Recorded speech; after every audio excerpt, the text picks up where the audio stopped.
Olá, olá, muito boa noite. Sejam todos bem-vindos e bem-vindas a mais uma live do Psicanálise Viva.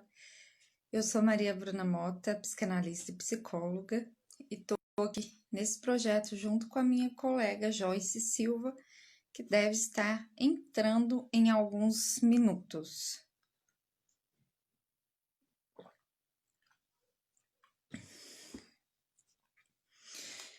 Então, vamos lá, como de praxe, falar um pouquinho desse projeto, da origem do projeto, para quem for chegando, para quem for assistir a reprise depois e não conhece o projeto.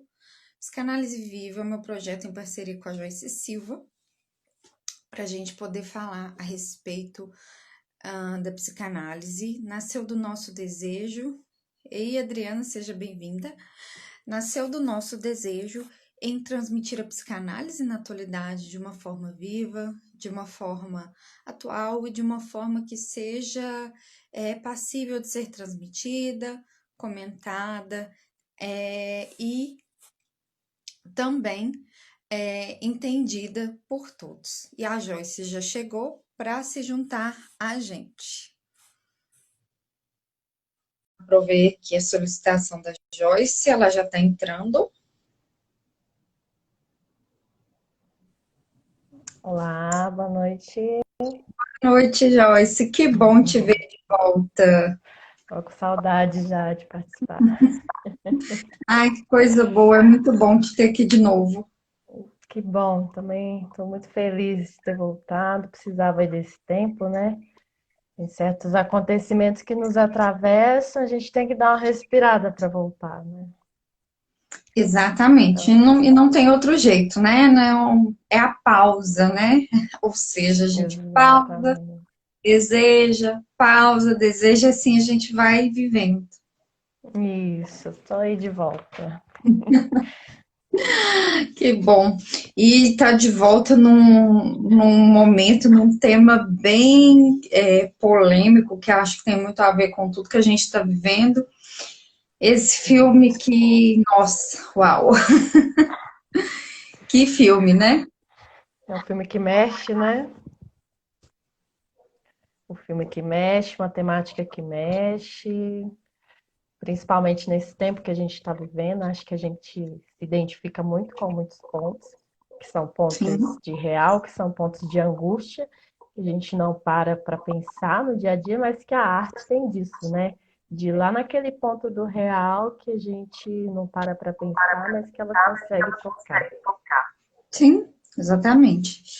E penso que é uma forma, né, de conversar com o desejo. A arte é uma forma de fazer o desejo, é uma forma também de sublimar, né? A arte tem muita função aí que tem tudo a ver com a discussão da psicanálise.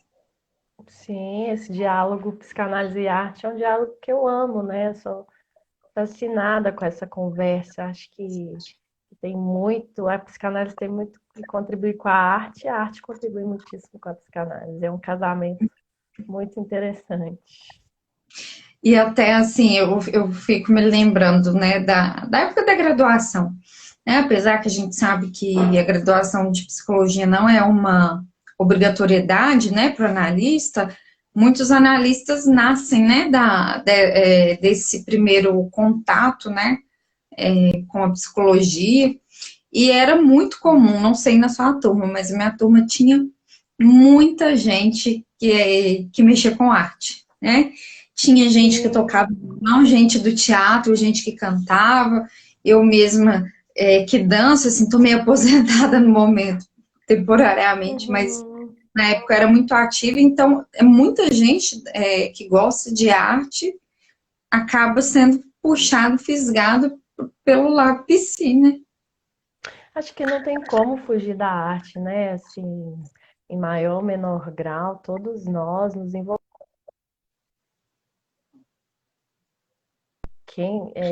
Qual artista que disse isso? Mas tem um videozinho que retrata um pouco, né, de como que seria a vida sem a arte, como que a arte é importante, como que a Uhum. arte tem ganhado um espaço diferenciado nessa pandemia, que é um tempo de tanta angústia, que é um tempo de tantas elaborações. Então, de Sim, alguma sim, forma, acho que todos nós somos atravessados aí por isso e nos envolvemos de alguma maneira, né? sim. A cinéfila acabou de entrar, Claís. A Claís. Ai, ai, seja bem-vindo, sejam todos bem-vindos. Bom, fazer uma breve apresentação, eu já comentei um pouquinho do projeto antes de você entrar, acho que a gente pode se apresentar brevemente e começar, né, a comentar do tema. Sim, sim, podemos. Eu sou Joyce Silva, sou psicóloga, psicanalista, me formei aí em 2012, então já tenho um percurso clínico, um percurso de estudo, um percurso de formação em psicanálise desde até antes dessa época, né? Antes de nos formarmos enquanto psicólogos, a maioria de nós já começa a nossa análise, já começa aí nossa supervisão, já começa na formação psicanalítica mesmo. Uhum. Foi capturada pela psicanálise desde antes da graduação em psicologia, e na verdade foi a psicanálise que me levou para a psicologia em uma aula de filosofia do ensino médio, em que uma professora deu aula sobre Freud. E hoje estou junto com a Maria Bruna nesse processo aí, nesse trabalho, nesse projeto de transmissão da psicanálise, que é algo que tem me apaixonado, pelo qual tem me apaixonado, que tem me movido bastante no meu desejo, essa transmissão da psicanálise, que é tão desafiadora, mas que é tão gostosa ao mesmo tempo, né? É. Estamos aí. Arthur Engel acabou de entrar, que prazer ter o Arthur aqui com a gente, que delícia. Olha, Arthur, super bem-vindo. Então, gente, eu sou Maria Bruna Mota, para quem não me conhece, sou psicóloga, psicanalista, e o meu fisgar, né, com a psicanálise começou logo no primeiro período de psicologia, assim, na disciplina de História da Psicologia, e os breves, né, apontamentos que o professor fez ali sobre a psicanálise já me fisgaram, né, e dali em diante, então, só psicanálise, psicanálise, psicanálise, né? Claro, né? Fiz a formação completa aí como psicóloga, mas fui caminhando aí conjuntamente, né? Em seminários das escolas, ah, fazendo meu percurso com a psicanálise, com a análise que começou lá em 2011, né? Como analista e hoje já está no percurso com outro analista. E estamos aí nesse caminho contínuo e agora com a Joyce, que inclusive a nossa parceria começou por meio do Arthur, né? Se tudo der certo ou der errado, tem dedo do Arthur no meio. Tem dado muito certo. É Minha- verdade, o Arthur.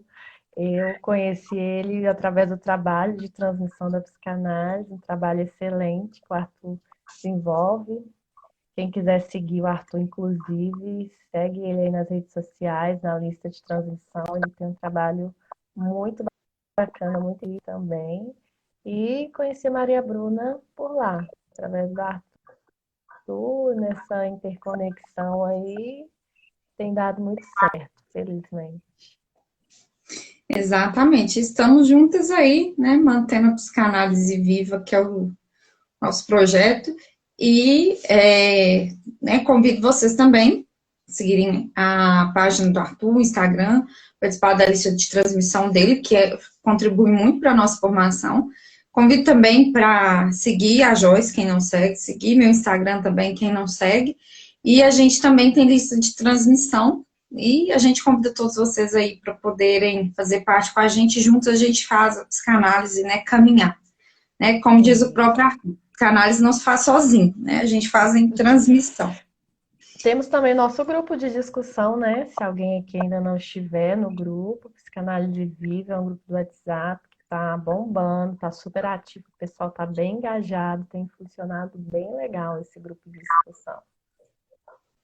Sempre tem gente do grupo aqui com a gente, é muito legal. Inclusive, o tema das lives da quinta-feira sempre vem a partir da discussão do grupo, né? Então, se você tem uma dúvida, tem uma ideia, né? Vem participar com a gente, porque aí a gente discute lá e aquilo que ainda precisar de um fechamento, digamos assim, a gente traz para a live, que na verdade ela fecha, mas abre novos caminhos para novas discussões, porque o que a gente quer fazer aqui não é fechar completamente, né? Mas está sempre nesse caminho aí de discussão, né? E hoje, então, a gente vai falar sobre o filme O Poço, que foi lançado na Netflix e que traz uma série de reflexões que fazem uma conexão aí com as interrogações que a psicanálise faz e, sobretudo, né, nesse momento que a gente vive de uma tensão mundial muito grande no campo da saúde, no campo da política, no campo da economia, e o filme faz uma conexão, né, com esse mal-estar na sociedade que o Freud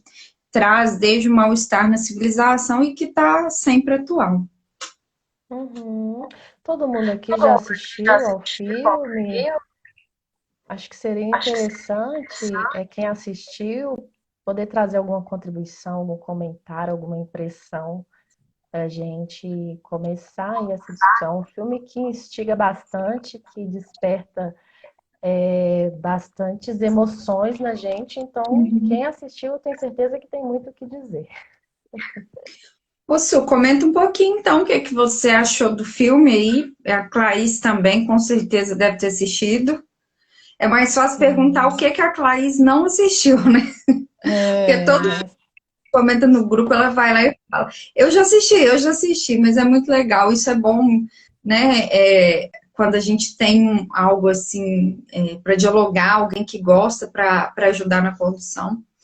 Eu, particularmente, quando eu assisti o filme, eu sou muito assim, muito seca para filme, no sentido assim, eu assisto de tudo, assisto, né, qualquer coisa, mais esdrúxula e me toca, mas eu não é aquela coisa assim, nossa, que isso me dá nojo, isso, eu não vou assistir, eu não dou conta. E quando eu fui assistir o Poço, eu confesso que eu senti uma repulsa que há muito tempo eu não sentia, né, assistindo um filme. Eu falei, gente, tem alguma coisa aí, né? E acho que essa que nos fisga, ela acaba indo de encontro até aquele mal-estar que a gente tem, que muitas vezes a gente nem quer se dar conta de que a gente tem, ou que o que é difícil de lidar, né? Porque diz de coisas que estão muito presentes e entranhadas na sociedade, né? Aquilo que há de mais nojento, que há de mais repulsivo, de mais odioso. E a gente tem, uhum. né? A gente não tem só o nosso lado, né, iluminado, nosso lado lindo, maravilhoso, né? Como o próprio analista, ele não lida só com as rosas, pelo contrário, né? A, a vida do analista é tudo menos cor-de-rosa, né? E porque a gente escuta de tudo e acolhe tudo, e somos apaixonados por essa escuta. E aí, quando você pega um diálogo com um filme desse, né, isso abre de novo sensações, né, dessa repulsa, daquilo que é difícil, daquilo que a gente não quer aceitar, mas a gente precisa lidar com esse lado também, né? Até para talvez dar um outro sentido para esse mal-estar, é preciso olhar para ele. Porque se a gente não olha para ele, ele vai continuar presente ali, sem nenhuma possibilidade de ressignificação. Acho que, em primeiro lugar, é um filme que causa essa repulsa, esse enjoo, porque é um filme que fala de nós. Eu estou aqui lembrando de O Mal-Estar na Civilização, de Freud, e como que Freud deixa bem claro, né? O ser humano é mau.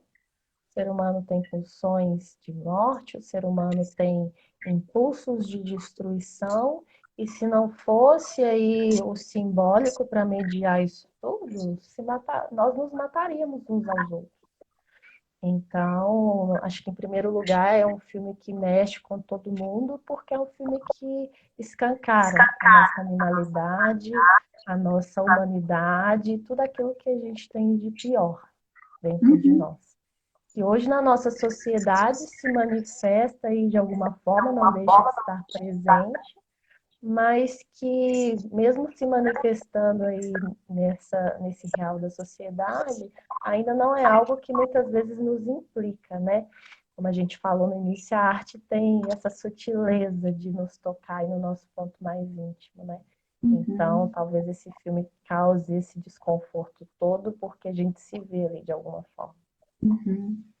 Como o Freud também aponta, né, no próprio Mal-Estar e ao longo de outras obras, o ser humano ele só é possível, né, ser culto, né, no singular, porque no meio da sociedade, no meio do, né, digamos, da massa, o que resta é a barbárie.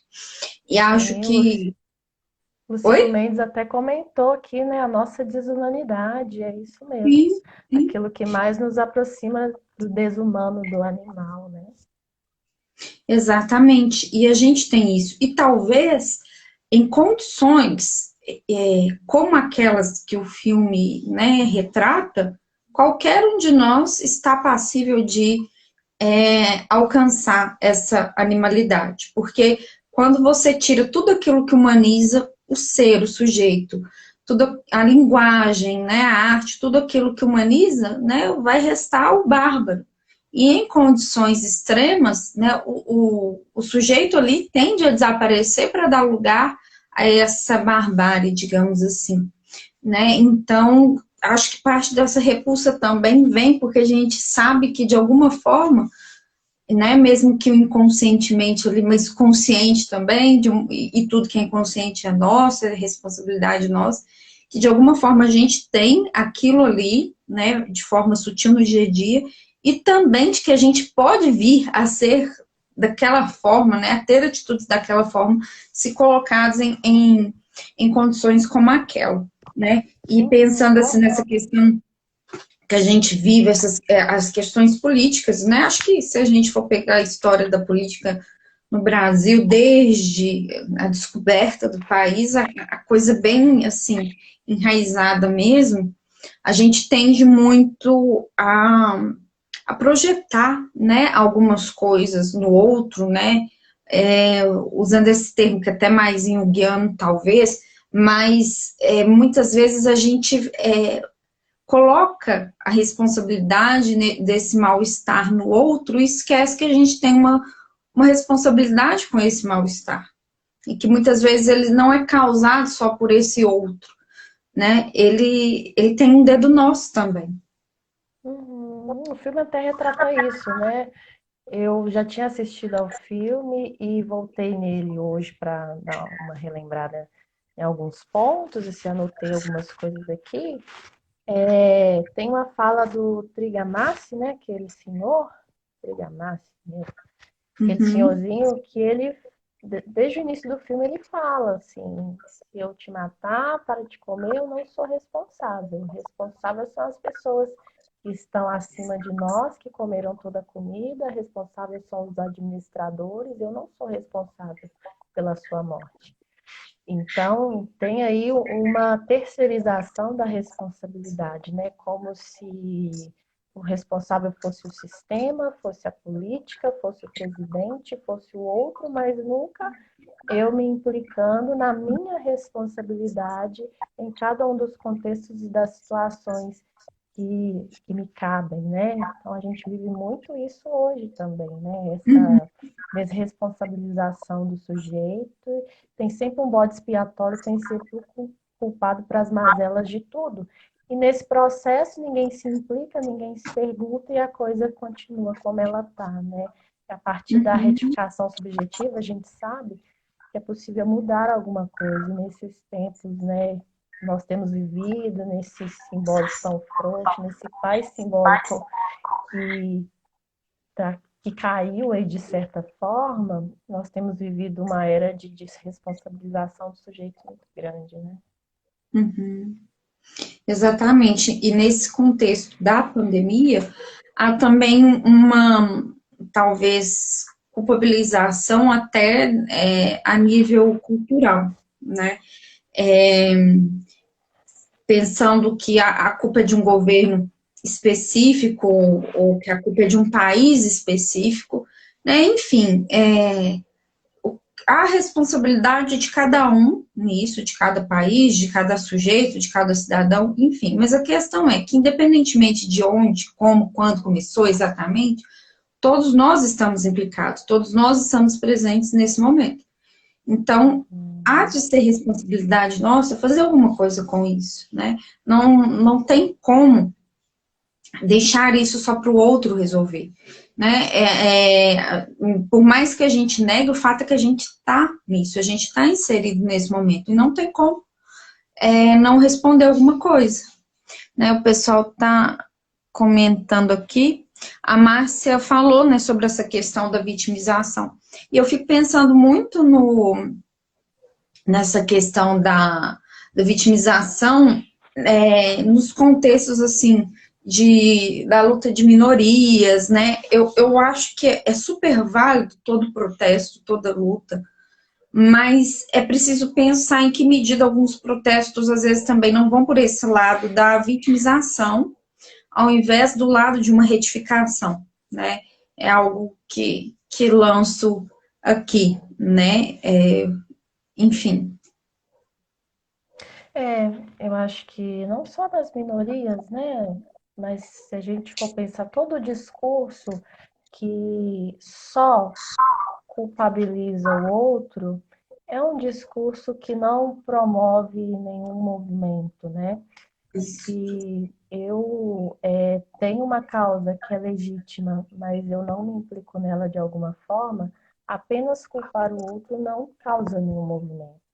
Existem momentos, sim, que há outros culpados, em que é legítima a causa, mas que a coisa não anda porque não há essa retificação.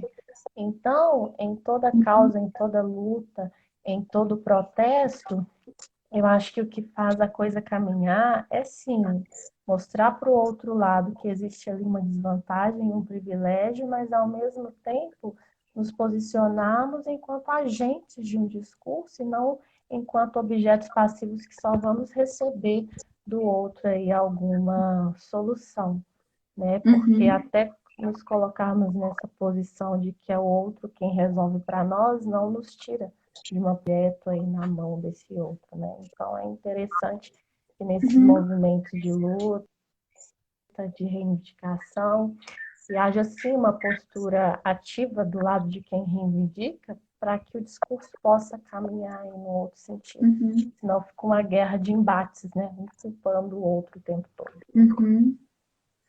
E também até reconhecer a própria responsabilidade, assumir para si essa responsabilidade, Maria porque é muito. Milena, como naquele dia, parei de te ouvir. Eu vou sair e entrar novamente para resolver, tá ok? Tá, ok.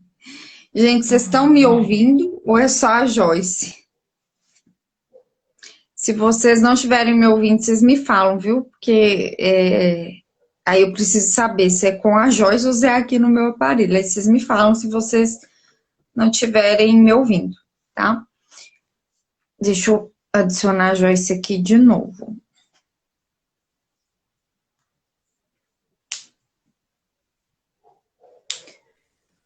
Pronto. Agora me ouve? Sim, agora sim. Então tá bom. Eu fico pensando assim, na questão política mesmo, né? Até, assim, nas políticas, né? Porque pensar na pluralidade, perdão, né? Do conceito mesmo.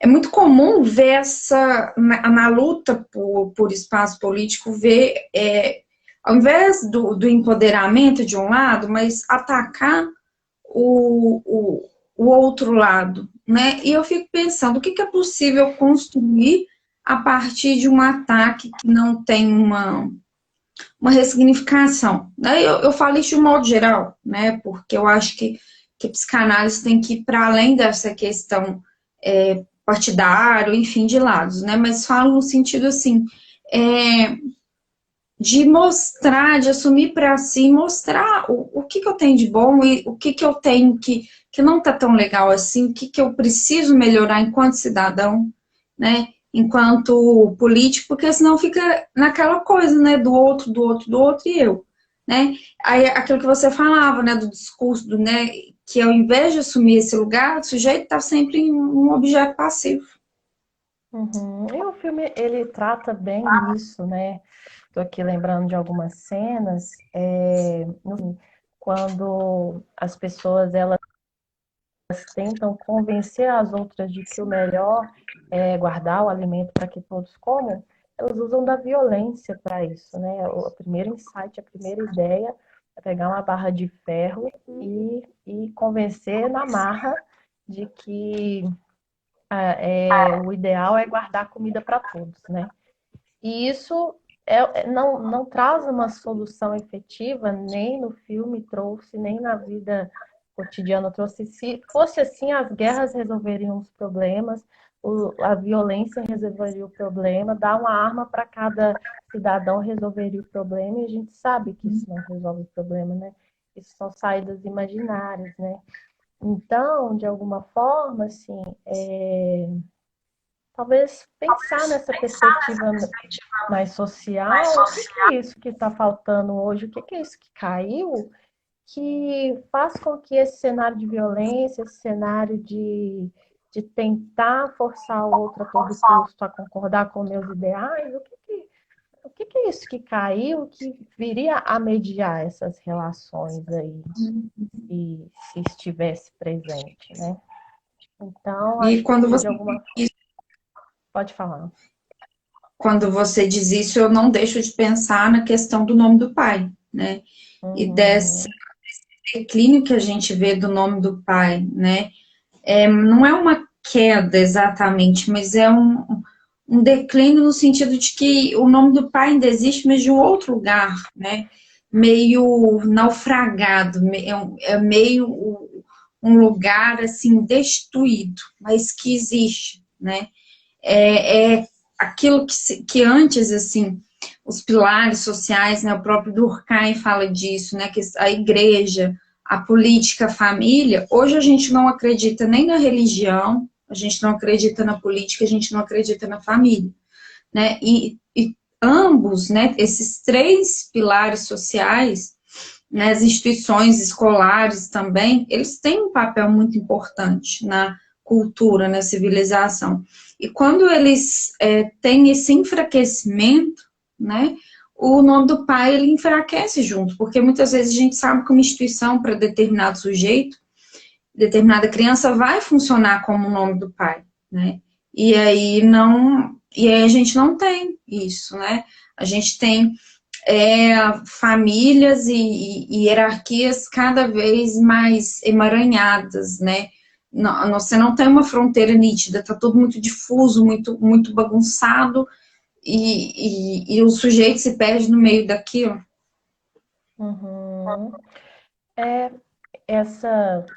A Val até, a Márcia, aliás, comentou aqui, de certa forma, a coerção por ameaças é um artifício do Estado, coagir as pessoas a agirem pelo social. Sim, é um artifício do Estado, é um artifício que é muito usado e é um artifício completamente ineficaz, né? Porque não resolve o problema. Essa tentativa de instaurar um pai imaginário, né? O pai imaginário ele não resolve o problema, é o pai simbólico que instaura a lei de verdade, como a gente sabe pela psicanálise, né?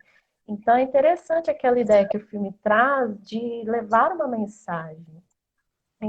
Na primeira vez que eu assisti, eu fiquei o tempo todo pensando assim, gente, mas não tem nada que é proibido aqui. Não tem nenhuma proibição, tudo é permitido nesse lugar. As pessoas matam umas às outras, as pessoas comem umas às outras, as pessoas suicidam, as pessoas fazem o que elas querem. E não há uma lei, não há um simbólico demarcando limites ali, né?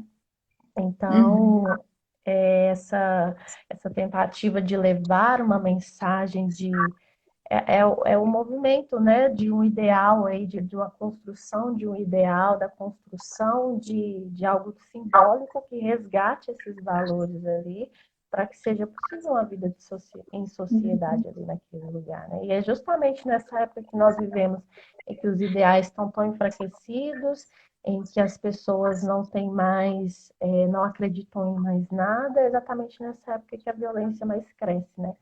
Como que é Uhum. interessante como os ideais, eles proporcionam os nossos laços, eles mediam os nossos laços, como é que esse simbólico aí nos atravessa, possibilitando a nossa vida em sociedade, né? Uma das poucas, talvez a única proibição ali que pude perceber no filme é o que não se pode ficar com o alimento, com a comida, né, depois que a plataforma, né, desce para o próximo nível, né? E até isso, até essa que talvez seja a única proibição ou tentativa de lei, é feita meio que por coerção, né? Porque se alguém fica com a comida, ele é punido por isso, né? É um estímulo no corpo, né? Não tem nada de simbólico ali demarcando esse limite. É no corpo que a pessoa sofre o estímulo de proibição, né? Não tem nada no campo simbólico proibindo isso. Sim. A Márcia também tinha comentado mais acima, que aí eu acho que pega bem com essa questão das instituições, né? Que a gente deve pensar nas condições de cada um, na desigualdade, mas antes de ser auxiliado, antes de ações que promovam o equilíbrio social, é preciso promover o sujeito dentro do indivíduo, né? E que é um desafio que é muito grande para quem trabalha como nas políticas públicas, né? Ah, eu trabalhei na época da graduação num dos CRAS de Lagoa da Prata e era muito visível esse tipo de situação, a dificuldade que você tem para promover o sujeito ali, naquele sistema familiar, né? Praticamente, às vezes, você entrega o documento, o passo a passo, e aquele sujeito, ele não se apodera daquilo, né? Como se aquilo não tivesse um sentido, assim, para ele. Então, quando você só entrega o auxílio por entregar, quando você apenas trabalha nessa lógica assistencial, o sujeito ele se perde, né? Meio que fica só o indivíduo, só aquela pessoa. Então, eu acredito nisso, eu acredito que sim, é preciso ter a promoção do sujeito, né?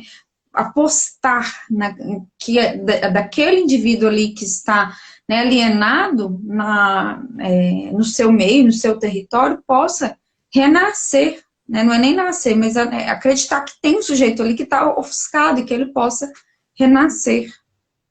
Uhum. É por isso que a psicanálise nas instituições, né, ao mesmo tempo que é um desafio tão grande, é um resgate também, né? É o discurso que possibilita que esse sujeito se escute e se veja como um sujeito mesmo, não só como alguém que está ali para receber uma cesta básica, para receber um documento, um benefício, mas como um sujeito mesmo de desejo, de direitos, de valores, né? Por isso que eu gosto tanto desse trabalho, psicanálise de instituições, porque eu acho que é um meio muito lindo, muito incrível de resgatar esses sujeitos que estão tão perdidos em tantos discursos, né? Tem um discurso político, tem um discurso social, tem um discurso da marginalização, principalmente se for um sujeito pobre, periférico, negro. Então, tem vários discursos aí que afogam os sujeitos, que se a gente dá voz para esse sujeito, ele consegue se ver como alguém que tem voz, que tem um lugar e que tem uma verdade aí que nenhum discurso pode sufocar, né? Isso que é Uhum. tão legal esse trabalho aí.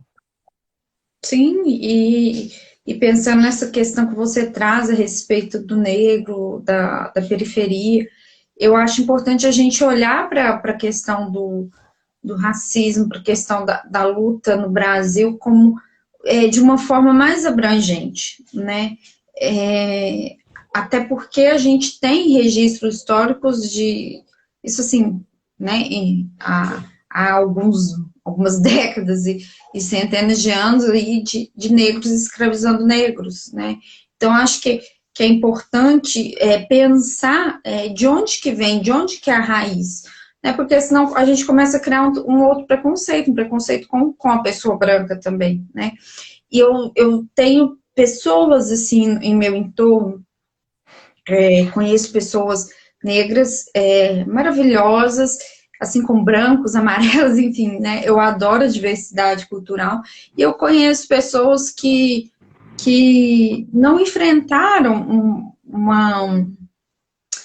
um preconceito, digamos assim, uma barreira de preconceito para chegar em alguns lugares de ascensão social, né? Ah, isso quer dizer que para todos é assim? Não, não quer dizer, né? Na verdade, o meu convite é para abrir o olhar, expandir a escuta, porque talvez o preconceito a gente só pensar ele só existe nessa situação, mas ele existe em outras situações também, né? Como, por exemplo, quando a gente teve aquela questão da chuva, né, no começo do ano em Belo Horizonte, que foi muito séria, né, eu vi coisas assim, memes, piadinhas com pessoas em relação a quem morava no bairro Lourdes, a gente sabe que é um bairro, né, de alto padrão em Belo Horizonte, mas haviam pessoas pedindo ajuda, né? Aí, será que todo mundo que mora no Lourdes, né, tem uma condição financeira que desse conta de bancar?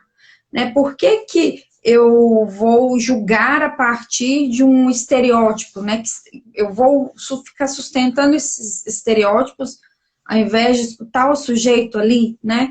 Então é nesse sentido. Eu acho que o preconceito no Brasil ele é muito complexo. Ele é muito, muito complexo porque a nossa raiz histórica ela é muito complexa. Né? Então, quando eu vou fazer estudos a respeito disso, né? Muita gente, muitos dos historiadores falam que a história do Brasil ela é um pouco mais engendrada aí que de outros países, né? Tocando essas questões, né? Eu acho que a gente sempre precisa olhar de uma forma a ir para além do óbvio, né? Além daquilo que parece, para entender no fundo a causa, né? E dar voz ao sujeito e não ao estereótipo que às vezes ele carrega, né? Porque foi colocado assim, né? Não sei se eu me fiz clara, né? Aí Mas pegando essa questão do racismo, assim, eu tenho acompanhado, né, como mulher, como negra, eu gosto de me envolver nessas discussões, eu tenho acompanhado esses movimentos e eu estou muito feliz com isso que tem acontecido, porque é a primeira vez na história, pelo menos desde que eu acompanho a história, né, que os negros ganham voz na sociedade da forma como tem ganhado, uhum, porque não tem como negar que o racismo existe, não tem como negar que a diferença de classes existe, ainda para aquelas pessoas que, como eu, como você, alcançaram uma graduação, alcançaram um mestrado, alcançaram um doutorado, com certeza os caminhos pelos quais nós conseguimos alcançar, eu como negra, você como branca, foram caminhos completamente diferentes, né? Isso, sim, a história está aí para mostrar, isso, os estudos sociais estão aí para mostrar, isso, e muitas coisas que estão aí para mostrar. Mas eu acho que a primeira vez que, falando aí do negro, né, já que o assunto em pauta, é a primeira vez que os negros eles têm ganhado um espaço de fala, de representatividade que tem sido escutado. Eu tenho visto vários brancos aí defendendo, vários brancos escutando, vários brancos reconhecendo a posição de privilégio que, de fato, né, os brancos têm em relação aos negros, né? É claro que existem brancos periféricos, é claro que existem brancos pobres, é claro que existem brancos que sofrem discriminação de outras ordens, ninguém está aqui, né, menosprezando isso, mas eu acho que o momento agora tem sido esse, de falar da discriminação, do racismo, do desprivilégio que o negro vive. E eu estou uhum, muito feliz, estou muito orgulhosa com esse momento histórico que nós temos vivido, em que tem sido possível, né, dar voz a esses sujeitos que muitas vezes foram e são massacrados por tantos discursos aí que tentam encaixar em um estereótipo uhum. que retira Sim. completamente a legitimidade de qualquer sujeito, né? E não é o estereótipo que vai dizer da verdade do sujeito, é o próprio sujeito, né? Não mesmo. Porque, assim, me parece também que tem descendência de índio também, ou não? Tem, na verdade, indígena hoje no Brasil é quem pertence a uma tribo, né? Quem pertence a uma Uhum, descendência direta de índios. Como nosso país é tão miscigenado, né?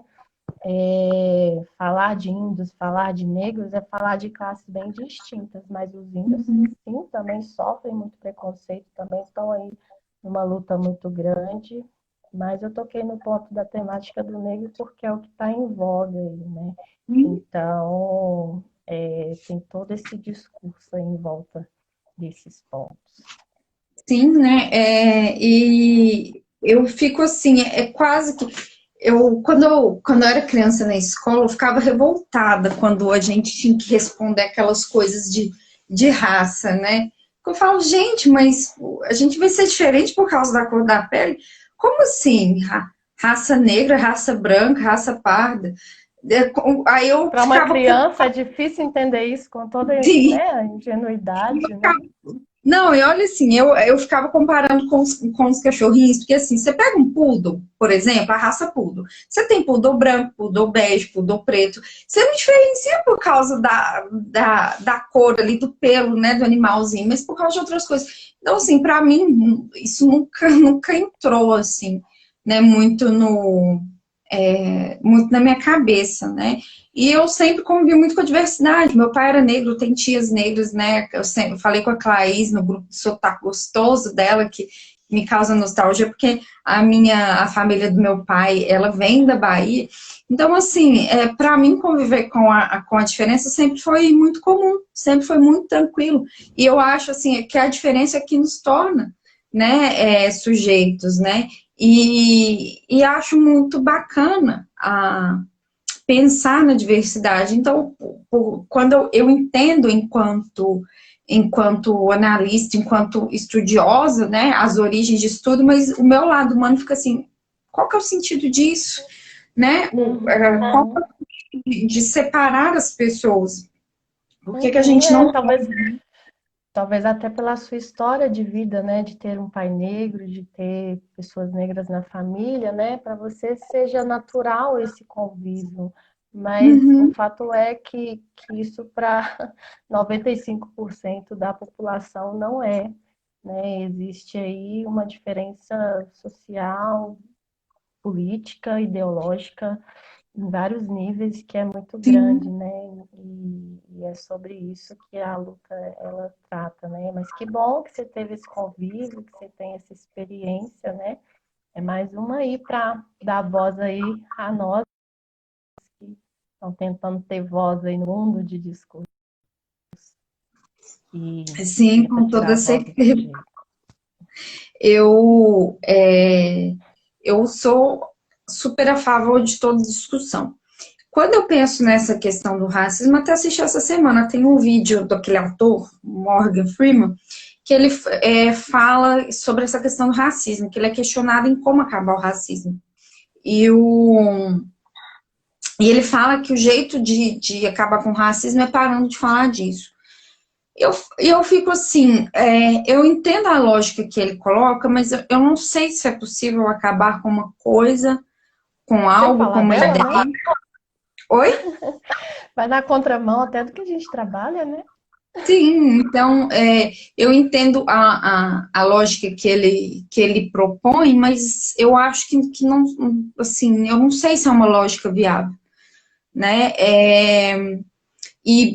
Eu, por exemplo, né, por mais que tenha essa convivência com as pessoas negras que eu sei aqui, eu nunca vou saber na minha pele o que é ser negra, né? Eu posso saber Uhum. de um preconceito indireto, mas eu não sei, assim como um homem não vai saber o que é sofrer na pele o preconceito por ser mulher, que a gente sente, que eu já passei, provavelmente você também, as mulheres que estão aqui com a gente, né? Agora, também é preciso pensar e olhar até pro lado do homem, o que o homem também sente enquanto preconceito, né? Porque na clínica, muitas vezes, a gente recebe homens que não têm um estereótipo, não carregam, não acreditam no estereótipo social do que é ser um homem, e sofrem muito preconceito, porque não podem ser homens de outra forma, né? Então, quando a gente começa a abranger essa discussão, né, a diferença está sempre aí, ela sempre se coloca, né? Então, ela existe. Infelizmente, ela não existe dessa forma que a gente discute, de uma forma respeitada, né? E acho que é por isso que a gente precisa falar dela, da diferença em todos os âmbitos. Sim. Falar sempre cura, né, Maria Bruna? É exatamente o que faltava ali no poço, né? Era falar. Eu me lembro de uma frase do Trigamassi, que é falar me cansa.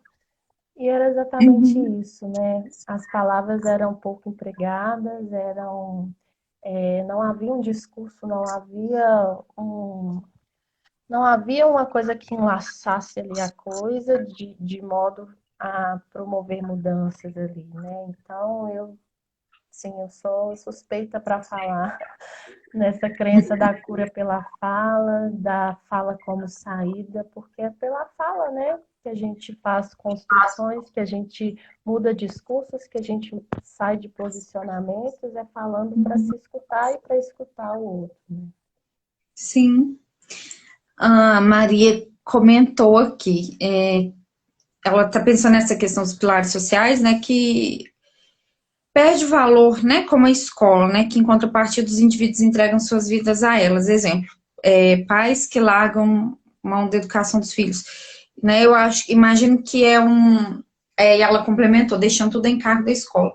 Sim, é algo que se discute, né, nos grupos de estudo a respeito disso, e agora, nessa época da pandemia da quarentena, os pais estão sendo obrigados a ser pais novamente, né? Alguns professores sofrem retaliações porque estão mandando atividades online. Ao mesmo tempo, tem pais que já estão vendo o lugar da educação de uma outra forma e reconhecendo a importância do papel do professor. Né? Então, a gente vê de tudo, né? E o que a gente vai, né, pegar aí para promover, né? O que a gente vai promover nessa questão da educação? Uhum, sim. Acho que essa questão aí tem escancarado uma outra, né? Assim, eu tenho visto pais muito angustiados em terem que lidar com seus filhos, em terem que brincar, sem saber como fazer, né? Acho que se escancara uma outra questão, que é o lugar que os pais têm colocado os filhos em suas vidas, né? Existe hoje uma terceirização da educação muito grande. É claro que não dá para falar de todos os pais, estou falando aqui de um fenômeno que tem acontecido. Uhum, Mas existe, eu percebo uma terceira, não sei se você também percebe, uma terceirização da educação, uma desresponsabilização, um não saber o que fazer com os filhos, que acaba atravessando aí, eu acho que esse momento em que os pais são obrigados a lidarem com a criança dentro de casa, a escutarem as questões da criança, a brincarem com a criança, esse momento, ele tem trago todas essas questões à tona, assim, os pais não sabem o que fazer com nossos filhos e com seus uhum. filhos. E são essas crianças que chegam para a gente na clínica, né? Muitas vezes a questão é estar com os pais, assim, eles não sabem o que fazer com essa criança. E é isso que tem aparecido aí nessa quarentena, e os pais não sabem o que fazer com essas crianças. E aí começam a aparecer uma série de sintomas, né? É possível perceber nas crianças, é possível perceber nos pais, e até talvez sintomas que existiam, mas que eram meio que camuflados, e que agora começa a se olhar, né? De, um, de uma outra forma para isso, né? Porque agora está escancarado, né? Assim como lá no Poço, toda essa questão do mal-estar, ele é escancarada. Agora, na pandemia, todo o mal-estar social, familiar, individual, ele está sendo escancarado, né? E a questão é que resposta que a gente vai dar para esse mal-estar, porque ele está aí, não tem como fugir dele, né? E qual que é a Uhum, resposta que é possível dar enquanto sujeito, enquanto sociedade? sim, é esse o desafio, né?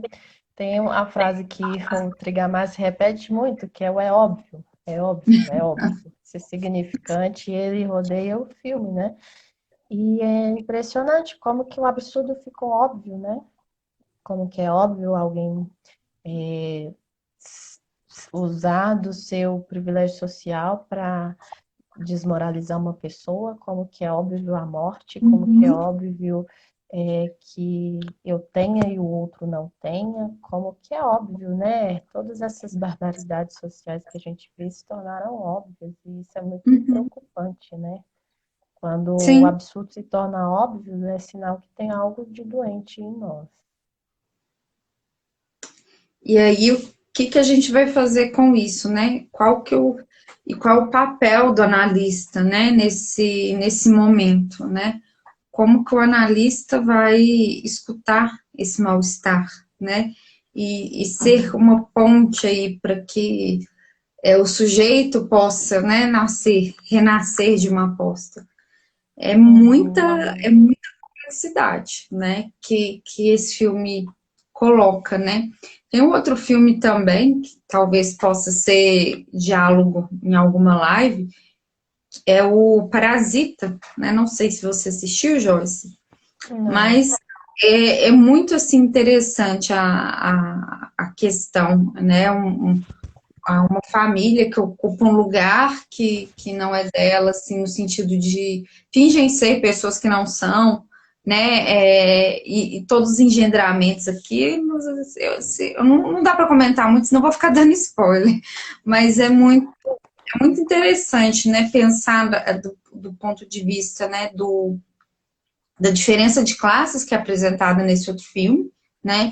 E também de pessoas que às vezes se tornam, né, como o título do filme fala, né, um parasita no sentido de um impostor, né?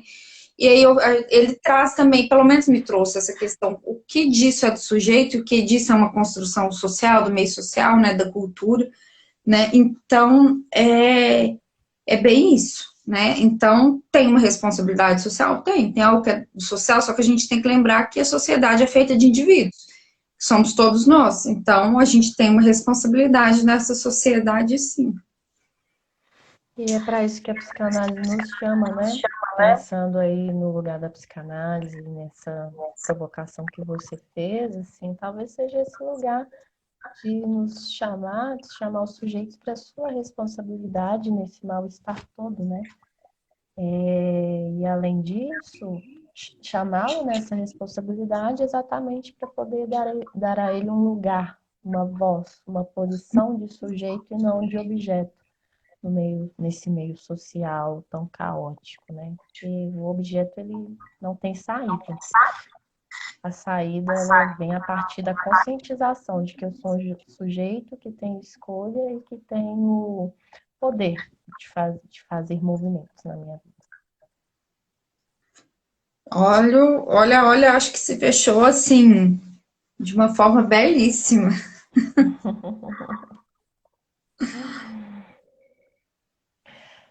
Alguém tem algum comentário, pessoal? Quem assistiu o filme? Quer colocar algum ponto?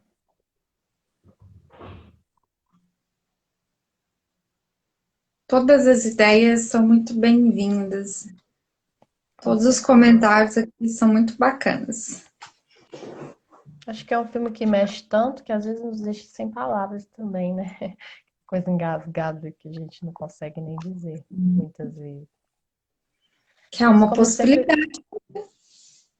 mas como sempre a nossa pretensão aqui não é de esgotar o assunto, né, Maria Bruna? É mesmo trazer alguns pontos, pincelar alguns pontos, até porque o nosso tempo nem permite nos aprofundar tanto, mas pincelar alguns pontos que tragam provocações aí, né? Para que cada um vá pensar aí, até mesmo dentro da sua história, até mesmo dentro da sua experiência, o que que faz sentido, né? E fazer cada um as suas construções a partir daquilo que a gente comenta aqui. Instigar, né? Porque sabiamente Freud nos colocou que a sabedoria começa com a dúvida, né? Sim, Então, sim. só sei que nada sei também, né? Diria o filósofo. Então, vamos caminhando no saber, Ou no não saber, né? que é um saber também. Bom, gente, então vamos deixar nossos recados finais, né? Quero agradecer aqui minha parceira Joyce Silva, que abraçou comigo, né? Que nós duas nos convocamos aí pelo desejo do psicanálise e estamos aí caminhando juntas, né? Onde uma ideia falta, a outra vem e não completa, mas dá uma resposta, e aí abrem-se mais buracos para mais ideias, então tem sido muito bacana estar com você. Agradeço a presença de todos que passaram pela live hoje, agradeço a quem está no grupo, quem está aí depositando toda essa aposta no projeto, e convidamos quem não faz parte a entrar em contato comigo, com a Joyce, para poder participar do grupo Psicanálise Viva no WhatsApp, para poder discutir com a gente temáticas afins com a psicanálise de forma atual, de forma clara, em transmissão. E quem quiser receber notícias, né, gerais sobre psicanálise, tem o canal Psicanálise Viva lá no Telegram, tá bom? E o nosso canal no YouTube já está no ar, está sendo fomentado, e estamos aí a todo vapor para fazer essa transmissão com vocês. Isso aí, também quero agradecer a presença de todos que passaram por aqui, agradecer a Maria Bruna mais uma vez pela parceria. E é isso, vamos seguir nessa construção que é de todos nós. Um forte abraço, pessoal, e a gente se vê no grupo e na próxima quinta também. Tchau, tchau.